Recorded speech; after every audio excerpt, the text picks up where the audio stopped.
Good evening, Coyote fans. Welcome in to episode 27 of the Howling podcast. My name is Jordan Decker. Tonight I am once again joined by Mark.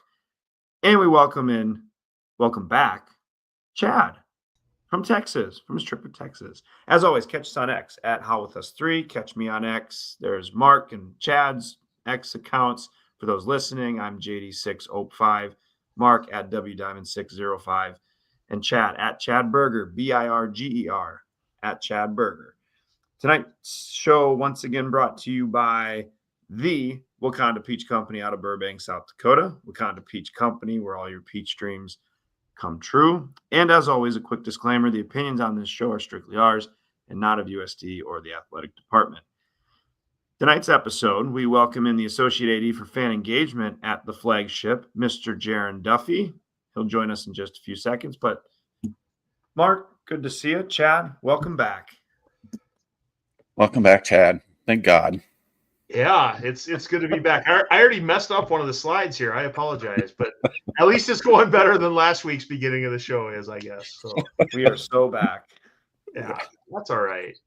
You know, it is what it is. My children had some activities in another state, and I would have much rather have been with you guys. So appreciate that. Glad to be back. Yep. Heart. So yeah, you did mention, welcome back, Chad Burger, Birger. Mark, where'd you get this picture from? Tell us about this picture. Well, I believe that is outside of a pregame establishment in Omaha. So why am I standing like that? That's what the people want to know. I don't. Because I believe you're mocking me a little bit, yes. And also because you always say you don't know what to do with your hands when we're getting our picture taken. So yeah, there we go. Can we get a high res of that and make that a fat head sign? Chad's face. Great. I don't think anyone wants to see that. Mark can have the Eyechart. I'll have that. Oh, well, let's talk about this past week. A light week here. Softball won the weekend series with UND 2-1. And tennis, we're a tennis school now. Tennis is awesome. 6-1 victory over Kansas City. Take that, Kansas City. Stick to barbecue. We'll take tennis. Let's go. So huge win over Kansas City. They do have USD tennis shirts in Charlie's, Chad, if you were wondering, and Mark and others. So, well, we're gonna all go to a tennis match here soon. We're gonna make this happen somehow.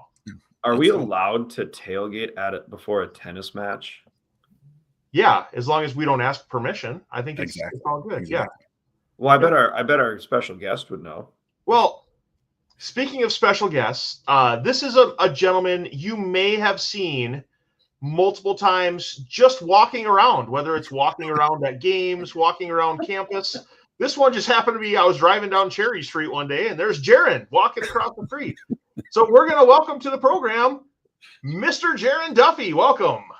Hey, thanks for having me. Chad always catches me walking. Great picture there. I think that's me walking from the arena across Dakota Street to go teach my class that I teach every fall, sport marketing and media. But great catch there. But beginning of the season, I was running around as I do on game day and ran into Chad, I think 3 or 4 different times in one game. And he's like, what are you doing? I'm like, just walking around. That's what I do. And then I started thinking about it. And on game day, I do catch myself running up and down the stairs, walking around the concourse a ton. So yeah, that definitely plays a big part in what I do every day.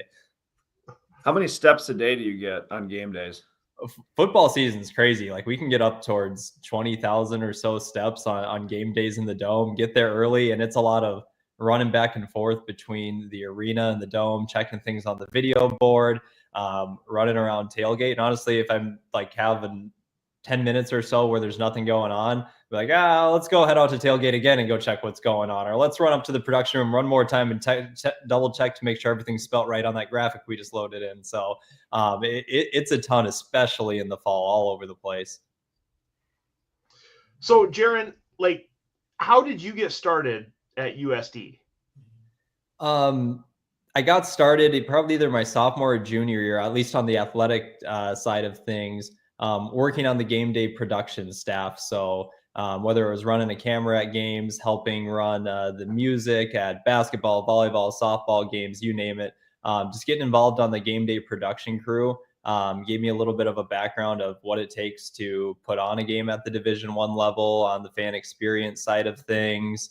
And really all the elements that go into it, from the sponsorship sales to activating that sponsorship inventory, game by game, following a game script, writing a game script. That's how I got my foot in the door in the athletic department, and pretty quickly realized like that's something that, if nothing else, I want to learn more about, and just kept getting more and more involved. And then it got to the point where I was going to grad school at USD, and a graduate assistantship opened up in the athletic department on the marketing side of things. So from there, I was kind of able to tailor my career path toward the athletic, fan engagement, and fan experience side.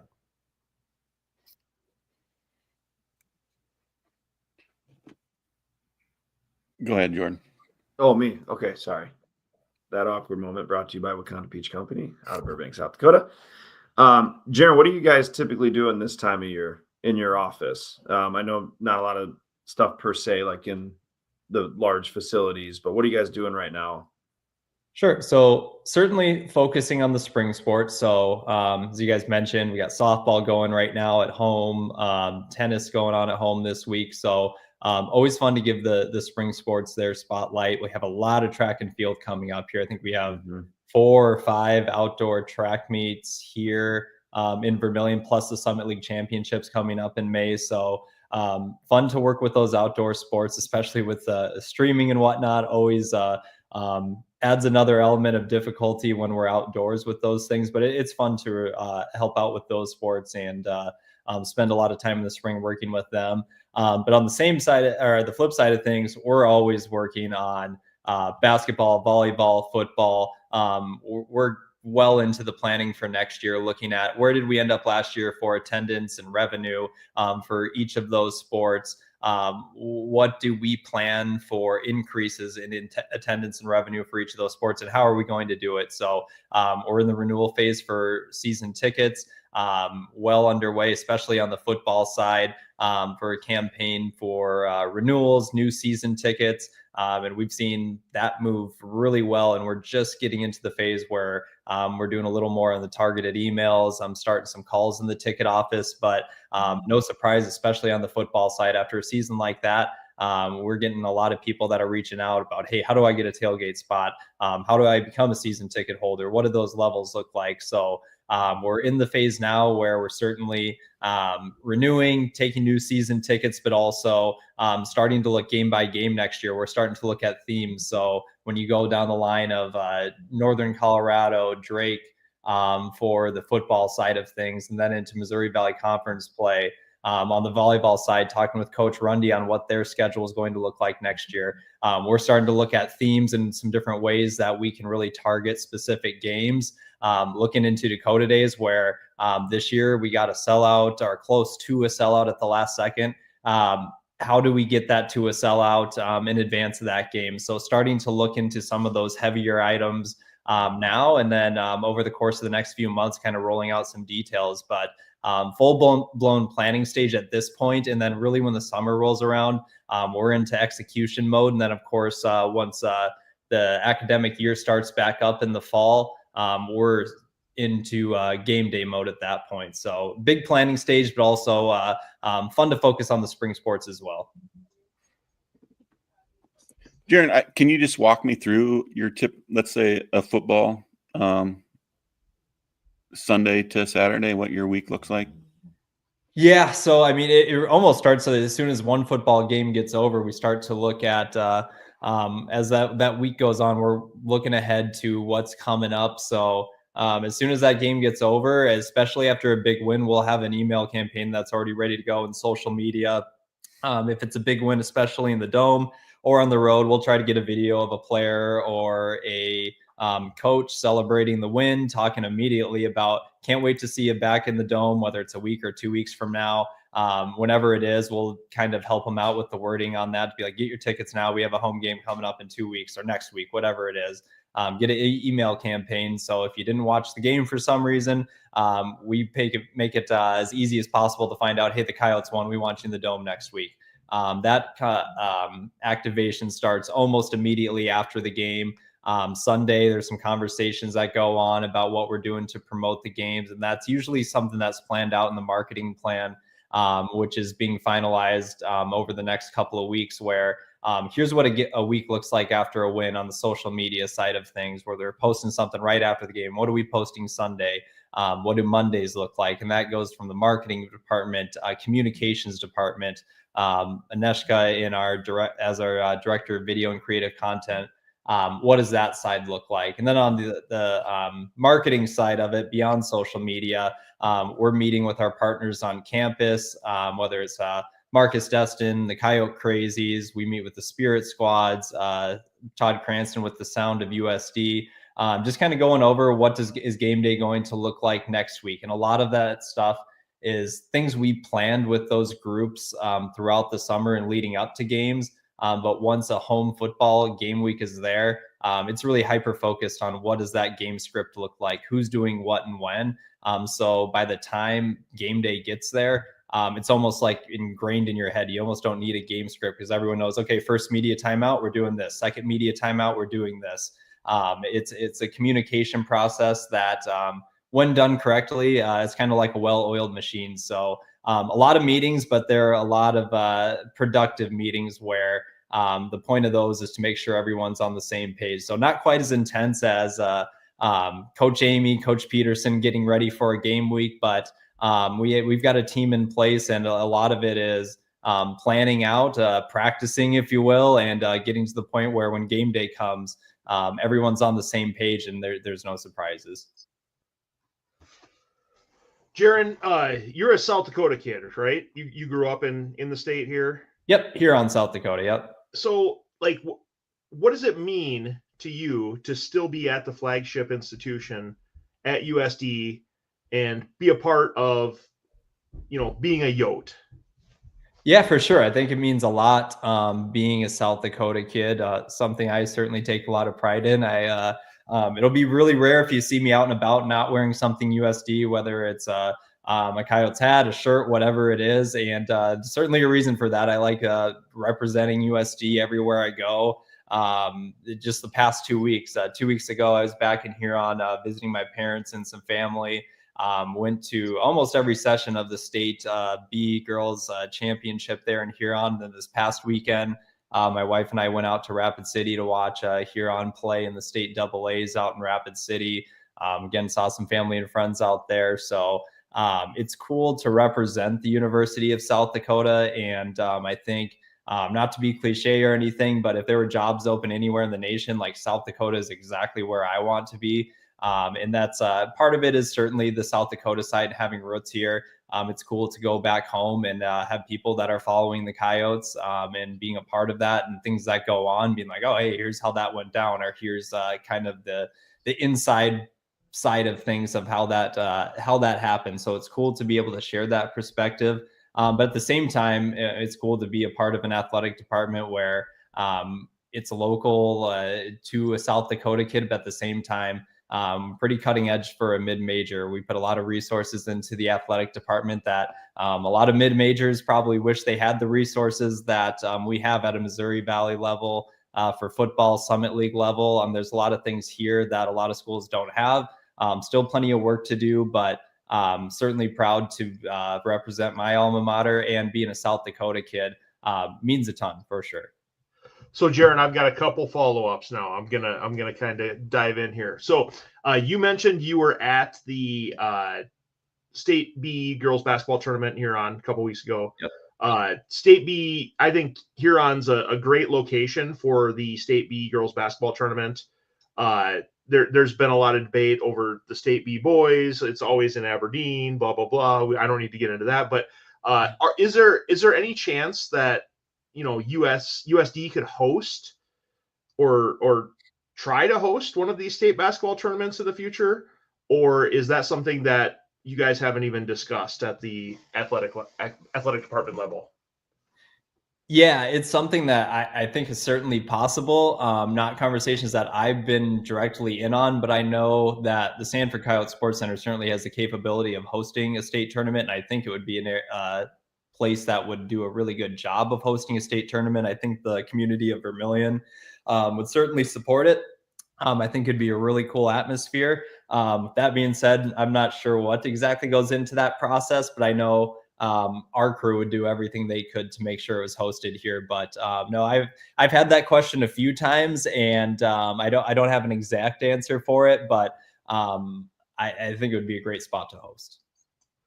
Yeah, it's not like, you guys are going after anyone else's stuff. I mean, they just, sometimes they have a rotation, or they, do different things, spread the wealth a little bit.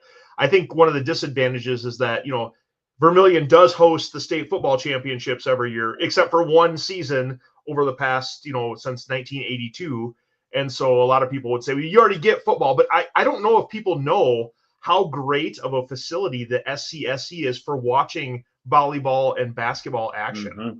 So if you had to sell that a little bit, what would you say, Jarren?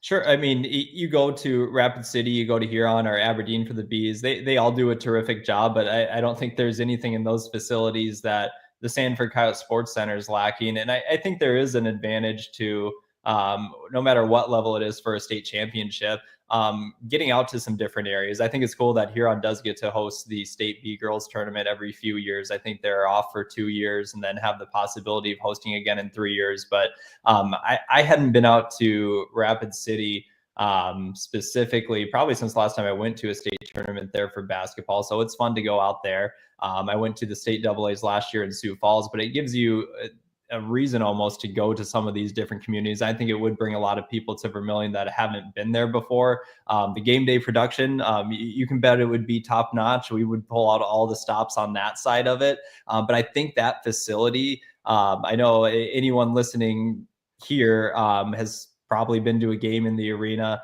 the Sanford Coyote Sports Center. It gets loud in there. I can only imagine what that semifinal night would be like in the Sanford Coyote Sports Center at any level, boys or girls. That place would be loud. It would be rocking in there. And I think all it would take is hosting a state tournament there once. And I think everyone would go away there being like, hey, we want to be back in Vermilion at some point.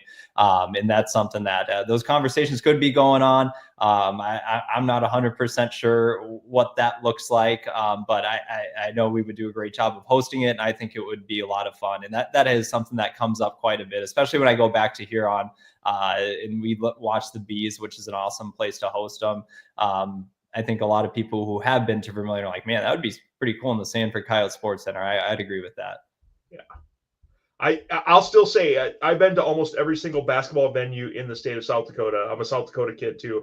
I think the SCSC is number one as far as, from a fan perspective, places to watch. So I'll throw my opinion in there, and I'll toss it over to Jordan and Mark here to ask a few more questions. Well, and especially with, like, you think of it, yes, with USD, but also in the small town of Vermilion, like you have these state events hosted in Huron and Aberdeen, right? And then the opportunity at Vermilion, what population, like 12,000, and they have that beautiful arena there. Like it would, you're right. And Jarren, you're right. Semifinal night would be absolutely wild in there, the night session.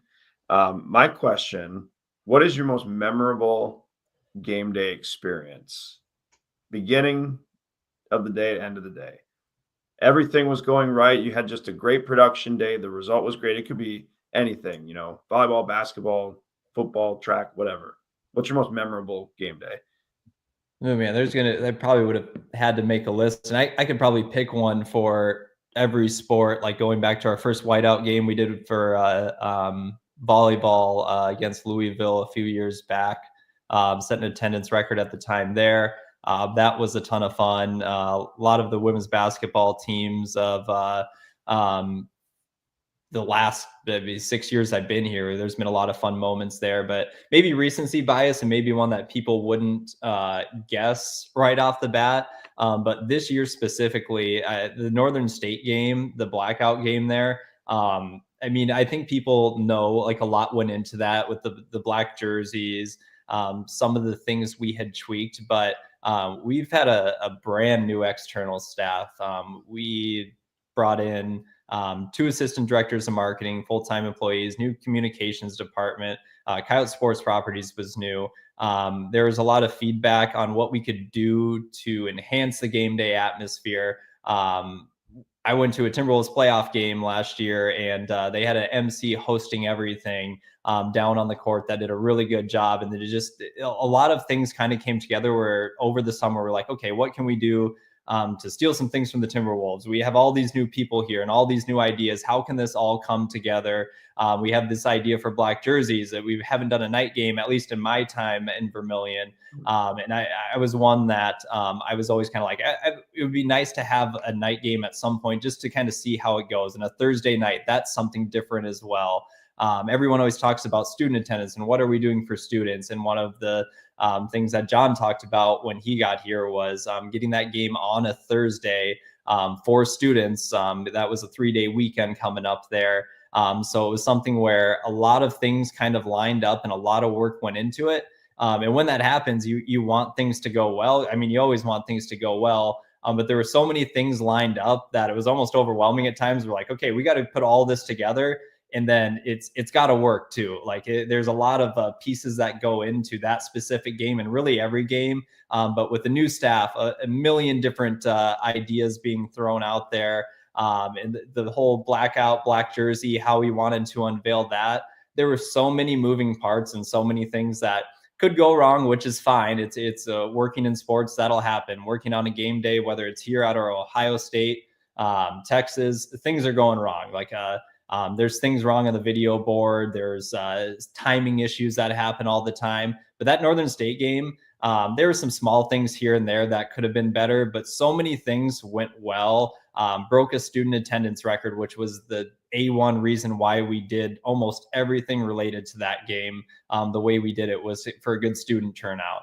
The way the black jerseys were unveiled, the feedback we got, and really taking a game that a Thursday night game, season opener against a non-D1 opponent, and building that into something that drew a lot of excitement, really had the eyes of at least the state of South Dakota on it. The way that all came together and the way that a brand new external staff came together and kind of showed like, hey, we know what we're doing here. Like things are going to be kind of next level this season, the way Marcus took over things. And I could go over names all over the place with our external department, but the way they pulled that off was almost like a sigh of relief at the end of the day, where it was like, wow, that was extremely cool and like almost better than anyone could have as expected it went. I mean, it could have obviously been a sellout and that would have been better, but beyond that type of thing, like the execution, the rollout of the black jerseys, like that's definitely one of my career highlights for sure. And one that's a little bit more off the beaten path than a last second win against NDSU, but production, external side, that Northern State game certainly sticks out for me. I can honestly, yeah, when I look back on the past fall, that game, the first one, the night game, the black jersey, the music you guys had going, everything, like it's one of my favorite highlights of the entire season, right behind the NDSU game. But I mean, it's close. It's close.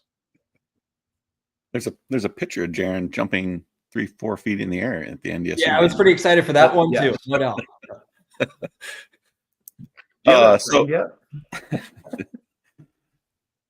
First of all, Jarren, it's a really nice hoodie you have on tonight. Yeah, absolutely. I actually wore it. I guess I'm wearing the same hoodie 2 days in a row. I wore it at the AA championship last night, and then we rolled into Rapid from Rapid a few hours ago. I'm like, I'm just gonna go ahead and leave this on for the show tonight, no doubt.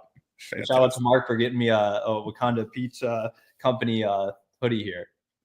Yeah, it looks good. My question was, you might have spotted us the last women's home game wearing ridiculous hats. I don't know if you have any insights on any other cool nicknames our student athletes might have, and something maybe we could incorporate into our ridiculousness game day. I not off the top of my head, but I feel like there's a potential for a video here, especially for some spring sports content, even on the volleyball and football side. Something we do. I mean, the spring season for volleyball and football consists of a lot of practices, a lot of lifts. Volleyball gets a few exhibition matches in. There's some spring football scrimmages for football, but a lot of it is us on the content side, trying to come up with ideas beyond, like, we'll have some mic'd up, we'll have some highlights from practice, but trying to come up with some fun content. I think that lends itself to a student athlete video asking for some nicknames on the team and see what we got. I bet we can build off of that a little bit. Off the top of my head, cannot think of any, but well, let's go straight to the source and ask some student athletes, what are some of the best nicknames on the team, and see if we can take anything and run with it. Let's go. That's a great We'll idea. be ready. Yep. Okay, so Jarren, does anyone have more fun at Coyote games than Mark, Jordan, and I? That's my question for you. No, I mean, if they do, they don't show it as much. Where some of those things I have to come up to Mark or Chad or Jordan or after the game and be like, what exactly were you guys doing? Like, I think even the program one, I'm like, you holding up the program after, I forget who it was on the first game you guys did at Dre or someone. I'm like, every time Dre scored, were you holding that up, or what are you guys doing? Ice. Yep. Yeah. So like, you guys have a ton of fun, which I listening to you guys each week on this show. I encourage more fans, like, just go out there and have fun while you're at the game. Just because you're there doesn't mean you just have to sit and wait till the last 2 minutes of the game to start standing and cheering. The first basket of the game, have fun with it at tip off. Go ahead and have a drink of whatever your beverage of choice is on game day. Like that's what makes it fun. And it reminds me of when I went to games, either back in college or even back in high school, all the little dumb stuff I would do with my friends at games. Like, that is exactly what we were like in the stands. Like, that is, if this wasn't my job, that would be me in the stands on game day. So I think it's great that you guys are out there having fun at games and showing people, like, hey, we definitely want USTU to win, obviously, but you can go out there and have fun. I like to think we have a fun game day experience where it makes a fun atmosphere, but at the same time, things like that's what really makes it fun, those grassroots things. So no, I would be hard pressed to find anyone having a better time at games than you. There are some people that certainly have a good time there, but you guys are right up there. All right, Jarren, bear with me here. Chad, I got to do a little intro to this question, okay? It won't take too long. Let me start my timer. Okay, go ahead. Jarren, this is my last. Oh, it's going just to me. Well, this is to Jarren. What you guys have done the last few years has been tremendous. The game day atmosphere is top notch. And, for certain sports, the last 5-6 years, it hasn't been like as high of a winning product as it is right now with a good chunk of the sports, but winning comes. But what you guys have done have created an amazing atmosphere. And I tell people all the time, friends and family that don't go to games, I'm like, pick a game. If it works in your schedule, you got to get down. Volleyball, basketball, God dang it, Chad, football, whatever. Because what you guys have done, and Marcus being the MC and everything, it's been great. What's your advice to Coyote fans that are kind of on that fence of either season tickets or, upcoming this fall, going to games? Like, they're hesitant. What's your get on the hype train advice to Coyote Nation who's kind of on the fence? Yeah, well, I mean, I'd certainly plug our game day atmosphere, and each year I wanted to build on each year. We've got a great team here where the ideas certainly aren't mine. They're coming from our team, where it's our concept is, if there's an idea, there's never a bad one. Like, it's either an idea we can work on or idea we're going to implement. But on game day, like, we hope there's something in our game day script at some point that certainly gets your attention, either makes you laugh or we're punting a football into the back of a truck. Like, either way, during the media timeouts, I want people to, I certainly want them to go to the concession stands, no doubt about that. But I want them to almost feel like if they go to the concession stand during a media timeout, like they might miss something. So the entertainment factor is certainly going to be there. We're going to work hard to make sure it's there. But beyond that, beyond the bells and whistles, which is a large chunk of my job, our student athletes are top notch. Like, you would be hard pressed to go anywhere and find the value that you can find here at USD, whether you're even catching a tennis match this upcoming weekend, softball game, or you're going to a football game next year, caught a men's basketball game this past year. Like we've got guys on our men's basketball team this past year, like they could be NBA caliber, and they're playing right here in Vermilion, South Dakota, and you go to a game for $15. Like I think it's tough to beat the value that you see at our games. We got NFL guys running all over the place each year. We're hosting our pro day coming up here, so we've got guys that have a legitimate shot at being contributors on Sundays in the NFL. And they've been playing here in Vermilion the past 2, 3, 4 years. So beyond our game day atmosphere, which is something I'll always plug, and we are working hard even in March, April, and May to make sure game day next year will be a notch above what we put on the field this year, which is a product we're really proud of. But the student athletes here across the board, and the value that you can go to a game in Vermilion, like it's hard pressed and tough to beat. So, and then to kind of close it out, like if anyone ever has any questions about why we do something on game day, or even if they have complaints, I will listen to complaints all day long, and I'll talk to you about game day experience, or even the teams that we're have out on the field, on the court. Whatever the playing surface is, I'd love to talk Coyote athletics with you. So if you ever have any questions, any reason you're hesitant to get out to a game, we'll find a way to get you into a seat for sure. So I guess that would kind of sum it up for me. Well, Jarren, to piggyback off that, this professor of the game thing. No, I'm just out teasing. Yeah, that's one that your name's certainly out there. So, and that's one where we work with campus. I know we're running out of time, but another reason we're really proud of some of the ways we collaborate. We work with our partners on campus for Professor of the Game, and they highlight certain awards and whatnot. So another collaboration we're certainly proud of there. But all 4 campaigns for Professor of the Game. And like I've told you before, Jarren, us 3. Basketball, man. If you need someone to do the layup, 3-point half-court shot, we got you. Or knockout musical chairs. Oh man, we'd be a hoot. Could be dangerous. All right, hey Jarren, before you go, any teasers you can give us? Anything cool upcoming this year? Like actual lightsabers, maybe, or what are we thinking? Oh, some real lightsabers. That would be something. I think you'll see us lean into some themes even more heavily than we did this past year. While I feel like we did things at a really high level. We've got a team in place where we can really dive into things, and some of the conversations that we're already having makes me really excited to see what they'll look like when they roll out next year. So extremely vague there and pretty much avoided the question, but I think you'll see some pretty cool stuff next year. You'll just have to trust us on that one. Yeah, and can't wait. For those of you that are watching online, you can always join in and drop a comment on the YouTube. But we did have one, and you mentioned this earlier, but the student experience, a lot of great things for students, set record attendance for students this year at football. But, how do we get more students to attend games? That one came from online from Darren.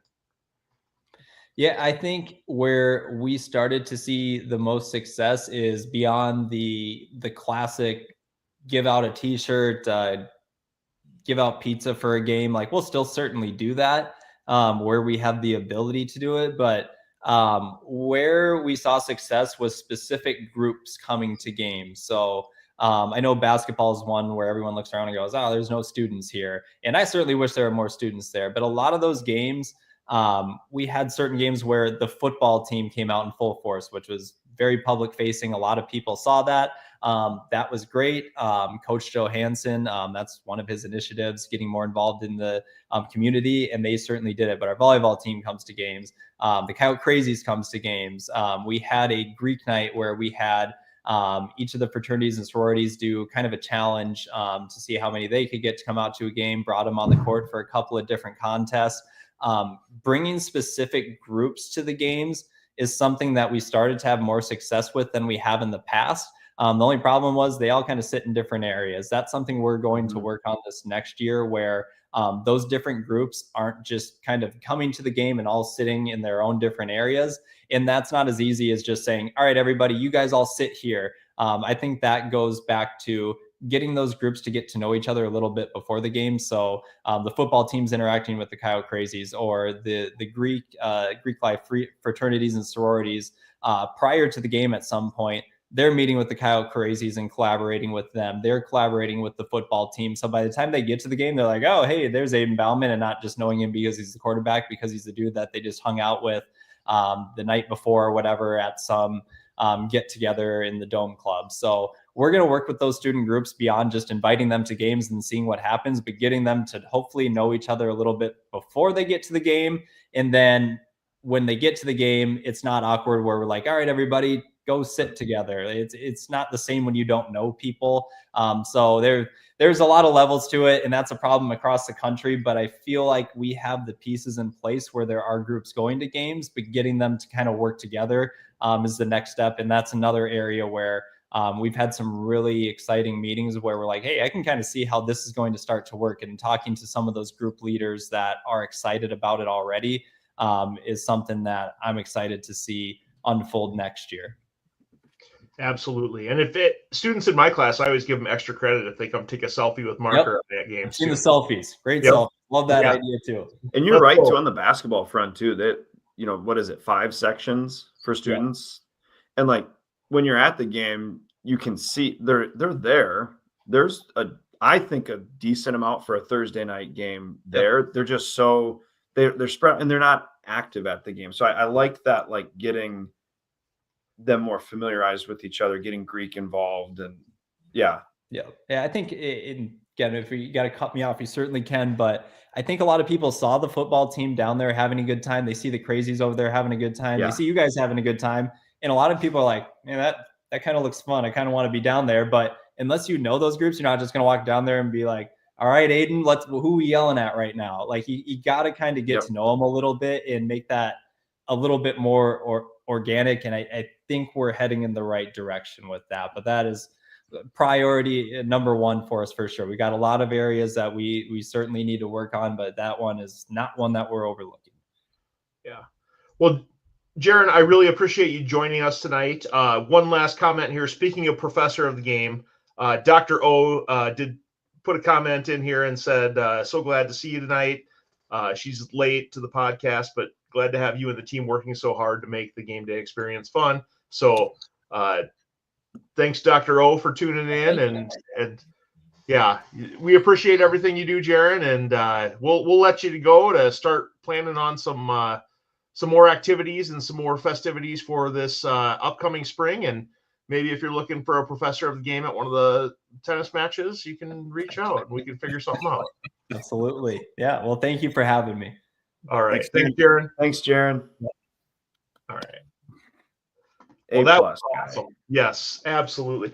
You know what? I don't think USD is just full of great people, and Jarren is one of those people. You know, that just is a spectacular person, and you know, someone that you're just glad that you get to know through USD. So very, very, very happy that Jarren was able to join us here tonight.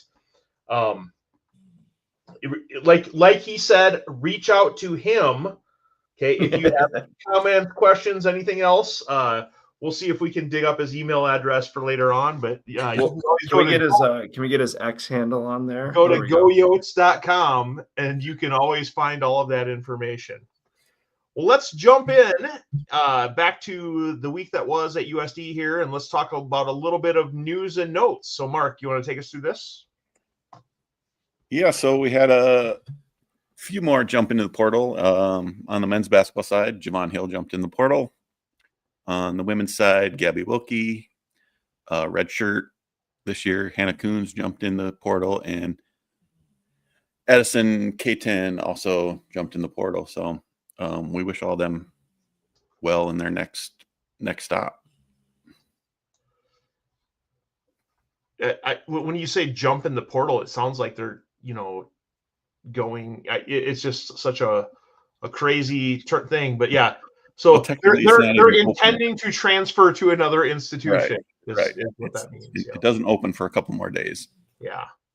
But yes, they intend to go. So. All right.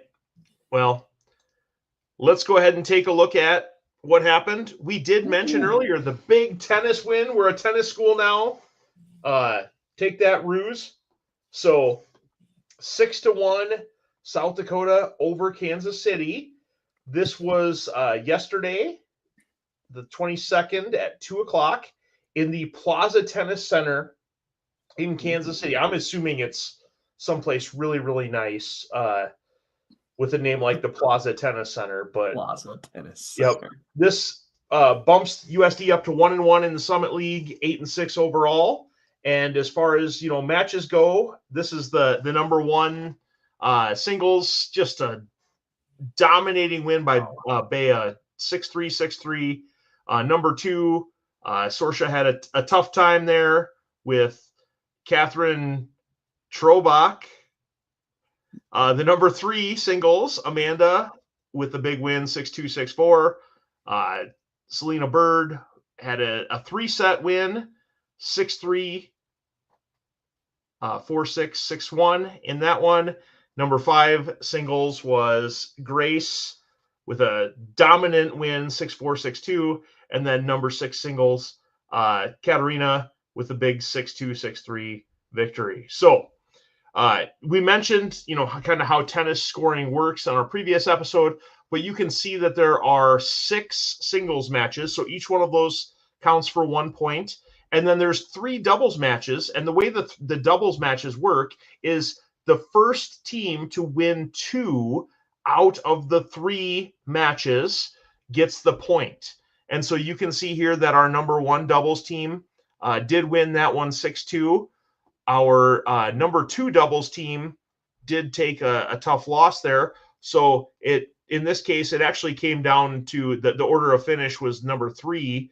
Our 3 team won first. So it came down to the number 1 doubles team, and Amanda and Sorsha came out with the big win to give us that extra point, which gave the Yotes that commanding 6-1 win. Do they only play one set in Yes. doubles? Yep. Okay. Yeah, I learned that too when I was putting the slides together. So Yeah, so Nice is- work, it's- tennis. it's fun. Yeah, this is good stuff. If you've never been to a tennis match, you need to go. It is dynamic. It's fun. It's it's not like the stuffy tennis that you watch on TV, like the U.S. Open or things like that, where someone goes to serve and they're like, "Quiet, please." It's not like that. It's people are out there yelling, "Go Yotes!" like the whole time, and like it's very Can fun. we do a sip? Are we allowed to do sip at the serve? Is that a thing? Yeah, We can why sip not? it? Yep, yeah, Okay. do it. All right. Yeah. I did talk to one of the local TV people. They said that they usually only get television highlights of the number 1 singles match, and I'm like, that's such a disservice because there's 6 matches going on at the same time. It's really hard to watch, but it's fun at the same time because there's always action going on. But you all have a chance to get out there this Friday, and we'll talk about that later on. Next up, Mark, go ahead and lead us through this one. yeah, so softball team opened up Summit League play as well. Hosted a weekend series with UND. First game on Saturday, McKenna Young pitched a complete game shutout, giving up only 3 hits, striking out 10. Obviously a dominating 7-0 win here. Tatum Vallada was 3 for 4, 3 runs. Ella McGee was 2 for 3 with a home run, which was also an inside the park home run. Pretty exciting play. Wow. And Madison Evans finished 3 for 4 with 3 RBIs. So dominating win there to open up the series with UND. Then the second half of that doubleheader, unfortunately, we dropped 6-5 in 9 innings. Held a 4-0 lead into the top of the 6th. Where unfortunately we gave it up. So Tatum Vallada, Delaney White with 2 RBIs each, and Riley Jones hit a 9th inning home run to make it 6-5. But unfortunately, there was no one on base when she hit that home run, so we ended up dropping that one 6-5. The other thing I would mention here is I'm curious how the attendance numbers there. If you've ever been to a softball game, there's no, it's free to attend. I'm not sure how they're counting those. But anyway, and then this morning in the wind and cold, it bothered one team. It did not bother us. Another dominating run rule win for the Yotes 10-2. Ella McGee 2 for 3. Delaney White was 3 for 3 with 2 RBIs. And McKenna Young pitched another complete game, 5 innings, scattering 4 hits and 1 earned run. So McKenna Young, name to watch. She's I think everyone, even if you follow softball just a little bit, you know the name Clara Edwards. She's been our #1 pitcher for a number of years, but definitely McKenna Young. I think I listened to the broadcast, and I believe her ERA is 1 point something. So doesn't give up a lot, strikes out a lot, and yeah, they're a fun team to watch. Really are. All right. You'd think that a team from North Dakota would be, not impacted by that cold weather as much, but I don't know. And that wind was a pain in the what today. Yeah, it was My howling. God. But so the way the softball field sits, it was blowing from the third baseline towards the right field. Does that sound right? Yesterday it was blowing that way. Today it was blowing more from left field to right field. Okay. Oh. Yep. Yeah. Well, either Good way. job, softball. Yep. Good job. All right. Well, our bracket challenge. These guys told you about it last week. You've seen it on the social medias. I really didn't want to do anything because I suck at picking. And guess who's in first place this year so far? I don't know what I'm doing. Yeah. I love this. This is great because not only did you clip the top of the standings, you took me. You had to scroll for like 30 seconds to find my bracket and clip it separately. And then clip that as one image. Analytics suck. So this is for fun. But you guys, you came up with something. I mean, are we going to do something here for the winners? Is that the deal? Yeah. Yep. I'm playing around with a shirt, a Howling podcast shirt, and okay, one of ours. Okay, not just and then a couple other old one you had laying around. Okay. No, and then a couple other USD swag items that I have personally had that I have extras of. So unless Chad wins, then Chad wins, then he can. Yeah, I'll buy him a drink or something. Well, this is the men's bracket. The women's bracket is over here. You can see the picks there. Mark not doing so hot on this one. I think I psyched myself out when I was doing the women's bracket. I thought the women's bracket, I'm just going to go chalk. And I might have picked an upset or two, but obviously that has not worked out for me very well so far. Lindsay, who's leading the pool right now, obviously has it figured out. And Jordan's doing all right in this one. So I think, you're on there. Yep. Yeah, we're up there. Deckers are up there. We're doing all right. We did get a write-in comment from YouTube here. Dr. O in third place in the men's. So good job, Dr. O. We're really hoping that someone with an actual name wins it, so I don't have to be like, who is Wales 121417? Please claim your prize. Yeah, so some people, it's interesting. It's kind of like the Twitter handle. Like, I don't know who you are. You don't post an actual picture of yourself, and you don't use your name, so it's difficult. And it was a public group, so I mean, if for some reason someone was searching the Howling podcast and they're from Connecticut, I mean, whatever. Yeah. But I'm sure these are all loyal viewers and listeners of the show. So probably, absolutely. That's what we're going for. So thanks to everyone for joining in and being a part of the action, even though I don't know anything about picking and I'm way better at it than Jordan is. Those are things that we can talk about later. Go back one. Back one? Okay. What's that? All right, max 1730, 16. Okay, hey, it ain't how you start, it's how you finish. So it's gonna be really funny if next Sunday I'm gonna be ahead of you. calling it. You can give me the eye chart if I'm not. I've seen your bracket. Our Sweet 16 Elite Eights, they're a little different. Okay. Well, let's talk about spring football. Let's go. Spring football. So here's one of the things. Coyote Football Family Day coming up April 12th. What's the plan for that? Sounds like they're doing, kind of a trend across the country is to kind of do away with the spring game. So it sounds like they're doing like a 7-on-7 and kind of more of an open practice type deal for an hour. And then they're going to do a clinic for the kids. I believe, correct me if I'm wrong, guys, but kindergarten through 8th grade, something like that. Maybe even into high school. I don't know, but sounds like it'll be a lot of fun to bring the family and hang out and get to meet some of the players that'll be taking the field this fall. I love this. I love this setup. I mean, the last couple of years we've gone with folks, and sometimes it's their first one, and they're like, "What is going on up there?" And I'm like, "I don't know." So I think there's a 7-on-7 like scrimmage or whatever in this. But yeah, autographs, a family clinic. This is a great way for folks and families to get a chance to meet these guys. That's been something a lot of us have been talking about. Like, we got to get these guys to meet kids, really get them involved. And yeah, Mark, it's K through 8.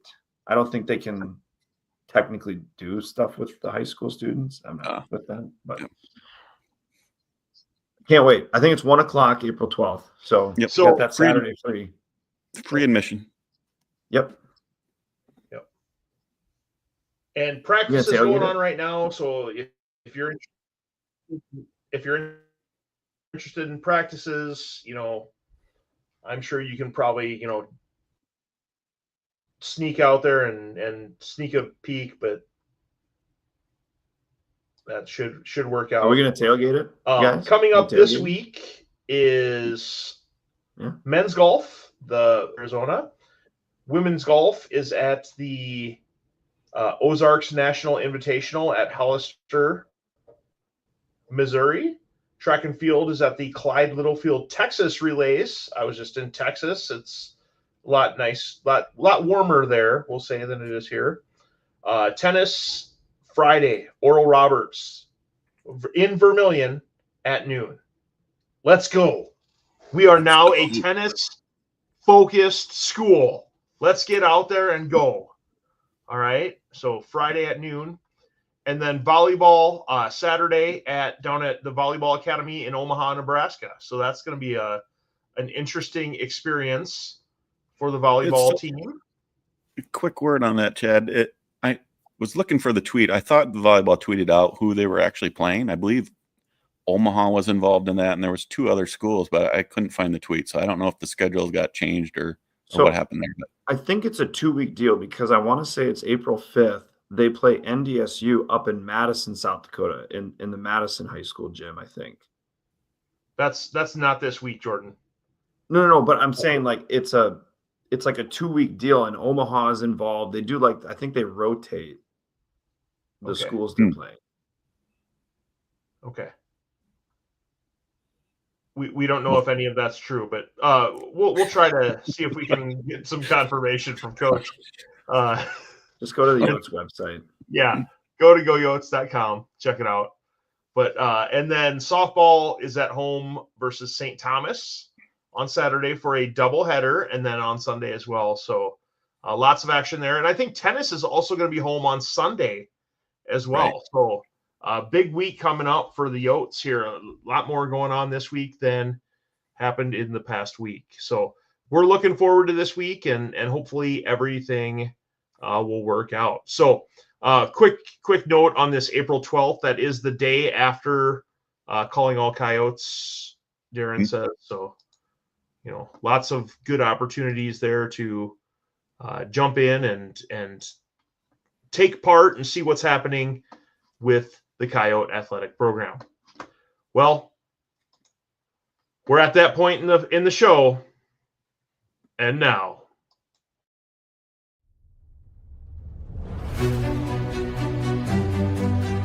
And that's just what they wanted to do there. And all things considered, again, you see the Eyechart cardboard cutout. How appropriate. through the review, the Eyechart made its way to the video board. It really injected Let's go, Mark. some energy.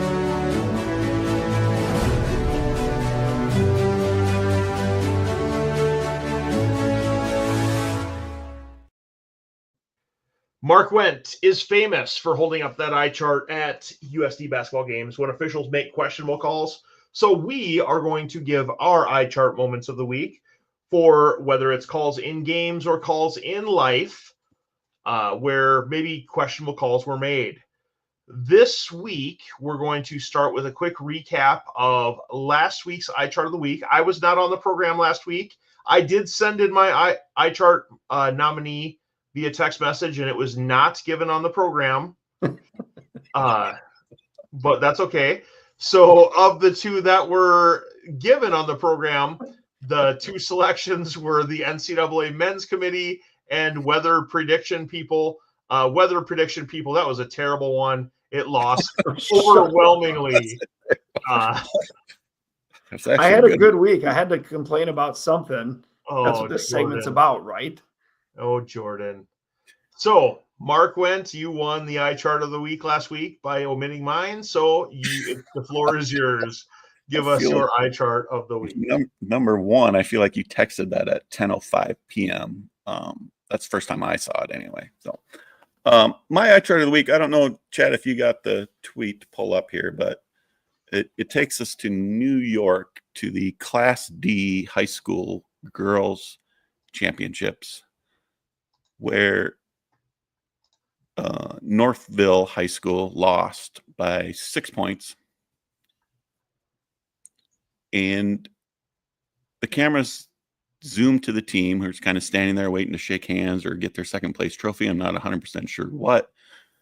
But former coach now, Jim Zulo, walks up behind one of his players and yanks her by the ponytail and pulls her back. It's pretty disturbing video. I retweeted it and I'll retweet it again. And if you want to check it out for yourself, but Jim Zulo gets my eye chart, and a special other shout out to the people in the comments that are somehow defending this knucklehead. If he did that to my kid, I would have met Jim on the floor, and Jim would have probably had to find a stretcher to get out of the building. It was just, I don't know what the justification is for that under any circumstances. So Jim, unemployed Jim now, you get my eye chart of the week. All right, Jordan.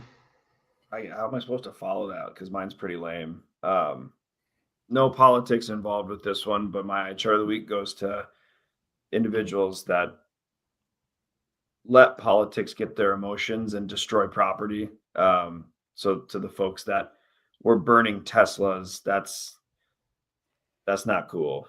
Like, I don't care if it's Tesla or any car. Like, if you disagree with something or someone and you physically harm property and it could potentially physically harm people, that's not cool. So my eye chart goes to folks lighting Teslas on fire. All right. Well, you're going to lose this week again, Jordan. I'm going to get my butt kicked because, yeah. That's okay. So my eye chart of the week for this week goes to the NCAA's Fast Break channel on their March Madness On Demand platform. Their Fast Break channel, not a whole lot of people are aware of it because most of us watch March Madness on the regular CBS, TBS, TNT, True TV type platforms, but it's something that the NCAA decided to put together a few years ago. It's like an NFL Red Zone type channel for March Madness. And on the sounds of things, it sounds great. You know, you cut to the games that are, you know, the closest to the end or the biggest upsets or things like that. And it sounds like it has a lot of potential and a lot of possibilities. However, the execution for this is not great. I was away from home over the past week, and so, you know, I spent a lot of time watching the first and second round games here on, you know, other devices, my phone, computer, things like that. And I thought this was a great idea. However, their execution, they show 4 people on a studio talking about what's happening. I don't really care what Josh Pastner says. I want to watch the game, okay? Or Randolph Childress or Tony Delk. Okay, these guys played basketball back in the 90s, okay? I'm sure their opinions are great, but follow the lead of how NFL does their red zone, how Scott Hansen does it. Don't have these people giving commentary during games or talking about things during games, and just show the games. And I feel like that is the reason why I'm giving the NCAA Fast Break channel my eye chart of the week. That took 3 minutes. Oh, I'm sorry. Did we have someone here that we were interviewing and we didn't let them talk during that time, or what? Sorry. Wow. We really are a little snippy this week. I apologize. We are snippy. I'm mostly snippy because my eye chart's going to get absolutely rocked again because those are 2 really good ones. But yeah. I don't know. Did I do the screen share correctly, or could you guys not see it during? No, I didn't see it. No. Okay. I screwed that up, so I apologize, Mark. But go watch it. Actually, X did label the video as graphic, so it's probably good we didn't show it, so that our YouTube video doesn't get labeled as as graphic there. But it's not great. No. What Mark mentioned there. So big week this week, tennis at home. Make sure you get out and support the Yotes. Any final comments, guys? Hopefully a couple big guests coming up next 2 weeks. It'd be hard to top Jarren, but we'll try here in the next couple of weeks. So, all right. yeah, I'm looking forward to it. It's going to be a fun one over the next couple of weeks. But until next time, for Jordan Decker, for Mark Wendt, I'm Chad Berger. Go Yotes. go Yotes.